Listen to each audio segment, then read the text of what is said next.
5 seconds.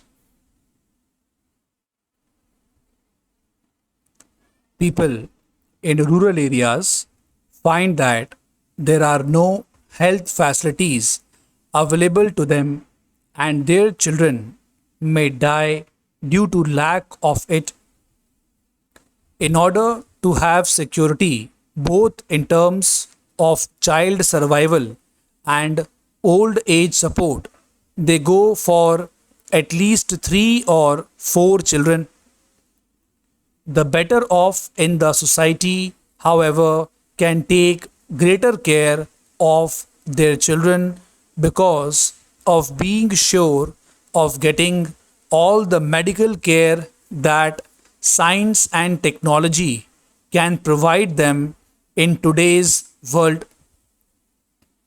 In the name healthcare being the responsibility of the society or the state, we are actually leaving poor rural folks to their own fate.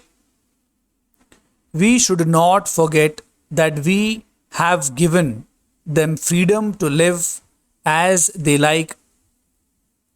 It is a nation where we have given right to every individual, whether literate or illiterate, poor or rich, that he will not only decide about himself, but he will also decide the course of history for all of us. If more than 50% of population is below poverty line, if more than 50% people are illiterate in this country, what is going to happen? What will be the psychological impact of this section of the society on others and the leadership? The other related question for human capital build up is the nature and quality of the educational system. We need to question ourselves as to how far we have been able to improve and reform the educational system which was handed over to us by the British. In spite of a large number of studies, reports of committees and high power commissions and their recommendations, the educational system in the country, in essence, continues to be the same as it was during the colonial phase of Indian history. We have yet not reformed the system to be the one which could promote professional competence or help the youth to think independently, and that too in terms of immediate community and national interest. The educational system needs to be thought of in a different manner than what has been the case so far.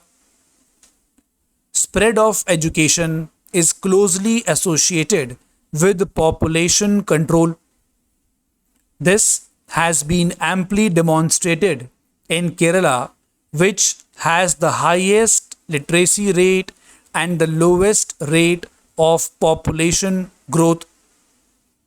The opposite is true of states like Madhya Pradesh and Rajasthan, where literacy rate is not high. Education, particularly among the women, increases the effectiveness of population control programs. To build human capital of excellence has therefore to be the primary concern of a purposeful population policy.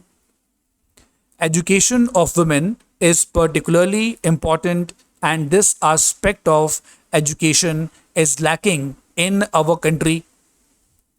If women are educated, they can take better care of their children and play a great role in making them healthy, useful, and intelligent citizens. I shall like to emphasize that we should arrange to provide to every child whether a boy or a girl, a free and compulsory education up to the age of 14 years as an urgent national endeavor as given in the directive principles of the Constitution. Providing education and health care to all children means that they grow into a healthy young man or young woman who would expect productive jobs in order to lead a life of dignity. Here comes the problem of employment.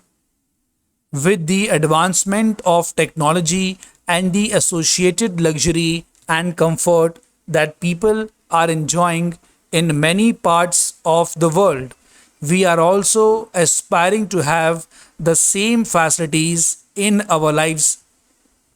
But I know that all the indigenous methods that were providing jobs to millions of our people, though are not enough to provide a comfortable life, can at least give them sustenance.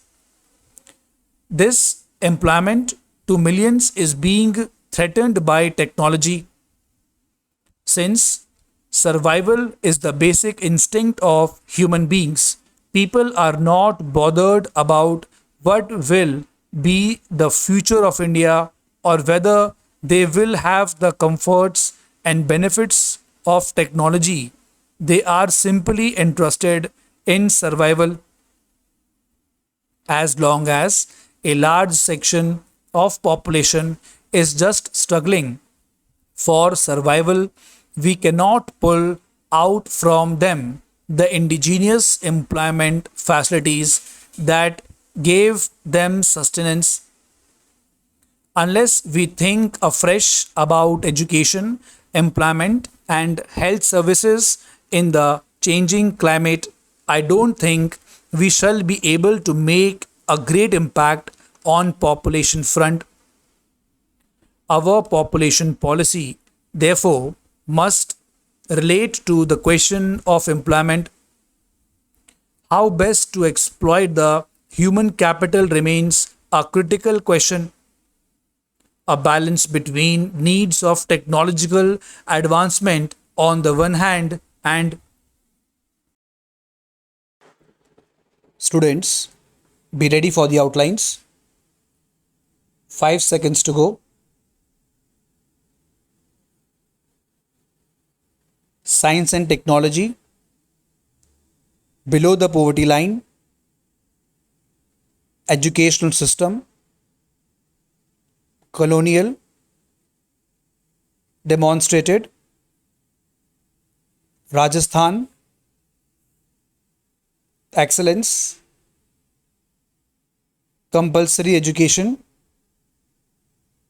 endeavor, luxury, indigenous, health services, illiterate, psychological, high power, competence, Madhya Pradesh, effectiveness in our country, we shall be able to directive principles, threatened instinct.